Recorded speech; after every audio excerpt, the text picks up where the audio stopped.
Hello my YouTube family, कैसे हो आप सब लोग। आशा करती हूँ आप सभी लोग बहुत अच्छे होंगे।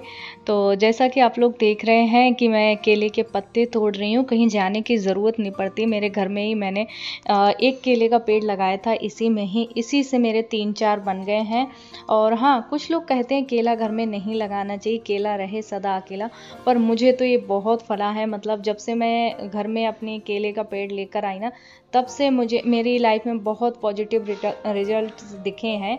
और यहाँ पर मैंने केले के जो पत्ते हैं वो तोड़ लिए हैं, 2 ही तोड़ती हूँ, ज़्यादा नहीं तोड़ती हूँ मैं।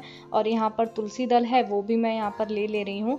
जिनकी मैं पूजा करती हूँ तुलसी मैया की, उनको मैं नहीं तोड़ती हूँ। अलग से एक तुलसा जी लगा रखी हैं, 3-4 तुलसा मैया हैं, तो उनमें से ले लेती हूँ।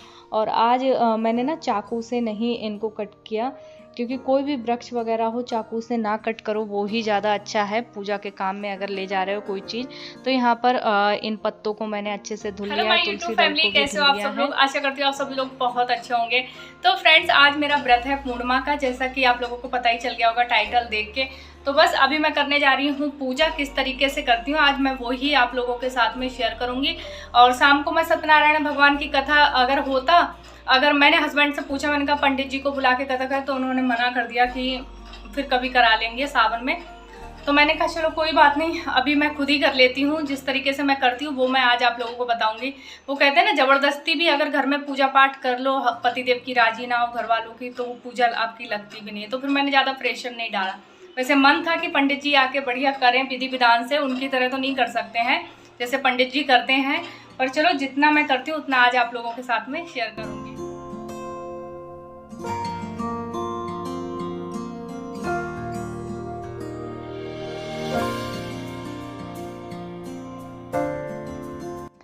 और हाँ दोस्तों, थोड़ा सा ना तैयारी में समय लगता है। वैसे पाठ में जो 5 अध्याय हैं सत्यनारायण भगवान के, उनको पढ़ने में ज़्यादा समय नहीं लगता। बस जो तैयारी होती है ना भगवान की, उसमें बहुत समय लग जाता है। सारी चीज़ें एकत्रित करो। ये तो मैंने नहाने से पहले, मतलब कपड़े चेंज करने से पहले ये सारे सामान मैंने मंदिर में ला के रख दिए थे। तो बस यहाँ पर जो ये कपड़ा वगैरह है ना, सब धुले हुए मेरे पहले से ही रखे रहते हैं। तो बस मैंने यहाँ पर गंगा जल उतारा है, सब में जो हमारा है बाल्टी में जितना जल, उसमें सब में गंगा जल मिलाऊंगी। सबसे पहले गंगा जल छिड़कूंगी, और किस तरीके से मैं करती हूँ वही आज आप लोगों के साथ में शेयर करूंगी। सबका करने का अलग तरीका है। देखो मेरी वीडियो देख के कुछ लोग कहेंगे कि ऐसे नहीं ऐसे करते हैं, पर मैं जिस तरीके से करती हूँ मैं वो बता रही हूँ। तो बस मैंने पीछे केले के पत्ते लगा दिए हैं, और चौकी रहती है ना, तो उस पर 4 केले के पत्ते लगा दो, बांध दो, तो वो और भी अच्छा लगता है। तो सत्यनारायण भगवान का फोटो रखा, और जो मेरे घर पे है विष्णु भगवान, लक्ष्मी जी की पीतल की मूर्ति, वो भी मैंने वहाँ पर रख दी है।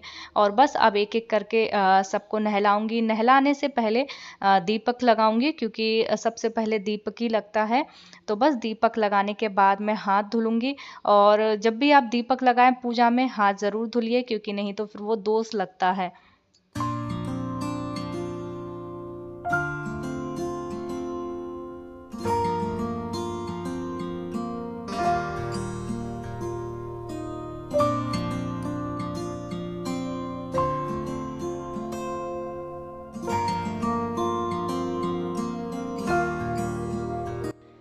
तो यहाँ पर मेरे जितने भी भगवान जी थे सबको स्नान करवाया गंगा जल वगैरह डाल के पंचामृत से।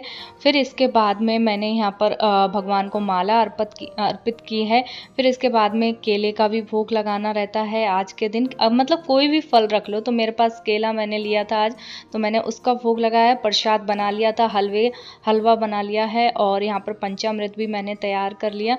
और हलवा जब बना रही थी तो सोचा वीडियो शूट कर लूँ। उस टाइम ना लाइट चली गई थी, तो कुछ चीज़ें मैं शूट नहीं कर पाई, पर मैं आपको बता दे रही हूँ। तो बस सब चीज़ में मैंने तुलसी दल रख लिया है। और इसके बाद सभी भगवान का जो तिलक लगाया, तिलक समर्पयामि सबको बोलकर, फिर इसके बाद में भोग लगाया। मतलब आप कुछ भी चढ़ा रहे हो ना, तो उस वक्त मतलब जैसे तिलक लगा रहे, तिलक समर्पयामि, स्नान करा रहे हो तो स्नान समर्पयामि। तो देख सकते हैं मेरा जो जितना भी पूजन था ना, वो सारा कुछ हो गया। एक मैंने कलश रखा है, जो कि हमेशा सत्यनारायण भगवान की पूजा में रखा जाता है। अब आप लोग कहोगे कि कपड़ा आपने पीला क्यों नहीं बिछाया। पीला लाल दोनों यहाँ पर चलता है। सूत जी बोले, हे श्रेष्ठ मुनियों, अब आगे की कथा कहता हूँ सुनो। पहले समय में उल्का मुख नाम का एक बुद्धिमान राजा था। वह शब्द वक्ता और जितेंद्र था प्रतिदिन देवी स्थानों पर जाता तथा गरीबों को धन देकर उनके तो फ्रेंड्स देख सकते हैं नायशा की मस्ती देखो, बाहर से टार्च मेरे मुंह पे मार रही है। मैंने इसको, बेटा गया था अपनी कोचिंग के लिए, नायशा अभी नहीं जा रही है, तो मैंने इसको बिठा लिया था, छुटकी बैठी हुई थी। मैंने कहा दोनों को कथा सुनाती हूँ। बीच बीच में पूछ भी रही थी ऐसा ऐसा क्यों हुआ। जैसे कुछ भी चीज़ हो ना, बच्चों को ज़रूर बिठाना चाहिए, ज़रूर अपनी जो पूजा पाठ है हर चीज़ उनको समझाना चाहिए।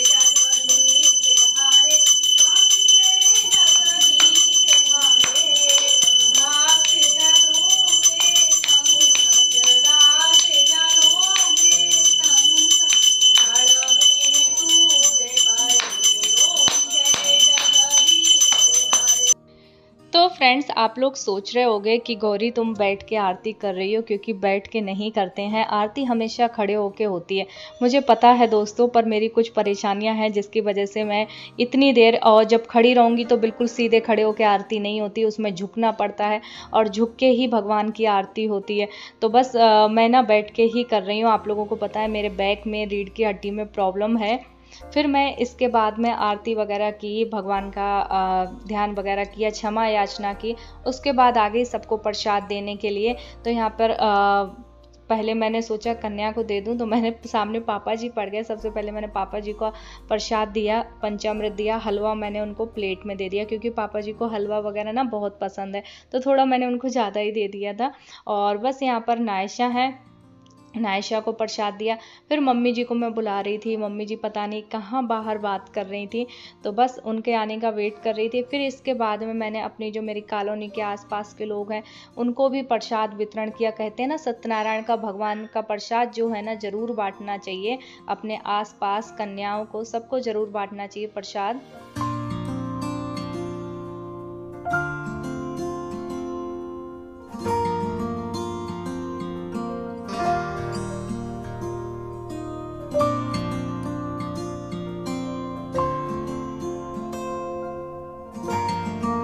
सबको प्रसाद वगैरह दे दिया, और खीर मम्मी जी ने चढ़ा दी थी एक तरफ, और सब्जी भी एक तरफ मम्मी जी ने छौंक लगा दी थी। अब मैं जा रही हूँ आटा गूंदने के लिए, तो फटाफट से नीचे ही बैठ के गूंदती हूँ, और इतने टाइम तक मेरी जो एनर्जी होती है ना थोड़ा सा लो हो जाती है। और अभी मुझे जल भी चढ़ाना है चंद्रमा देवता को, जो कि अभी निकले नहीं हैं, 7-8 बज गए, तब भी आज निकले नहीं है, पता नहीं क्यों। एक बार देख के आती हूँ, फिर आटा गूंदूँ। खीर हो, ये देखिए तेरी खीर बन रही है एक तरफ, क्योंकि मैं हर पूर्णिमा पे व्रत करती हूँ, खीर जरूर बनाती हूँ माँ को भोग लगाने के लिए। इधर जो सब्जी है ये भी कद्दू की सब्जी बनी है, पूरी के साथ बहुत अच्छी लगती है। चलते हैं। तो फ्रेंड्स ऊपर जाकर देख के आई, तो वहाँ पर अभी चंद्रमा भगवान निकले नहीं हैं। निकले तो होंगे, ऐसा तो हो नहीं सकता कि भगवान ना निकले, पर वो बादलों में कहीं छुपे हुए थे। वेट कर रही थी कि निकले तो मैं जल चढ़ाऊँ। फिर मैं आ गई नीचे, क्योंकि बच्चों को सबको लगी थी भूख, और मैंने कहा पापा जी मम्मी जी सबको खिला देती हूँ। 8:30 बज रहे थे इस वक्त और लेट हो रहा था। मैंने सोचा कि पहले जल उल चढ़ा दूँ, उसके बाद ही सबको खिलाऊँ। फिर मैंने कहा नहीं, जल बाद में चढ़ा दूँगी, और भगवान का जो भोग है वो मैं लगा कर आ चुकी हूँ। और नायशा यहाँ मटके के पास खड़े होके ही पानी लेकर पीने लगी, तो मैंने कहा मटके के पास मत पियो, अलग जाकर पियो, क्योंकि जूठा हो जाता है ना। तो इन चीज़ों, छोटी छोटी चीज़ों का बड़ा ध्यान रखना पड़ता है, क्योंकि बच्चे अभी छोटे हैं कि फिल्टर से पानी ले रहे हैं तो जूठा गिलास तो नहीं ले रहे हैं, मटके में जूठा गिलास तो नहीं डाल रहे, क्योंकि व्रत वगैरह होता है। तो इन्हीं चीज़ों का बड़ा ध्यान रखना पड़ता है, शुद्धता का ध्यान रखना पड़ता है। तो जो मैंने भगवान का भोग लगाया था वही थाली अपने लिए लेकर आ गई हूँ। तो सबसे पहले मैं सत्यनारायण भगवान का जो प्रसाद है वो ग्रहण करूंगी। नीचे सब लोग खा चुके थे, तो इसलिए जो भगवान की भोग लगी थाली थी ना, वही मैं ऊपर ही लेकर खाने लगी। और बस मिलती हूँ कल के ब्लॉग में। अगर आप लोगों को आज का जो ये ब्लॉग है ना मेरा पसंद आया हो, तो प्लीज़ बस एक ही चीज़ चाहूँगी, चैनल को लाइक और सब्सक्राइब ज़रूर करें। जो लोग सब्सक्राइब कर चुके हैं, जो मेरे पुराने सब्सक्राइबर हैं, उनके लिए दिल से धन्यवाद करती हूँ कि अपना इतना प्यार दे रहे हैं। और जो लोग आज पहली बार आए हैं तो प्लीज़ चैनल को लाइक और सब्सक्राइब ज़रूर करें। और हाँ, जो लोग नए आए हैं तो प्लीज़ शेयर भी कर देना, एक शेयर तो बनता है यार। तो चलो मैं खाना खा लेती हूँ, उसके बाद कल मिल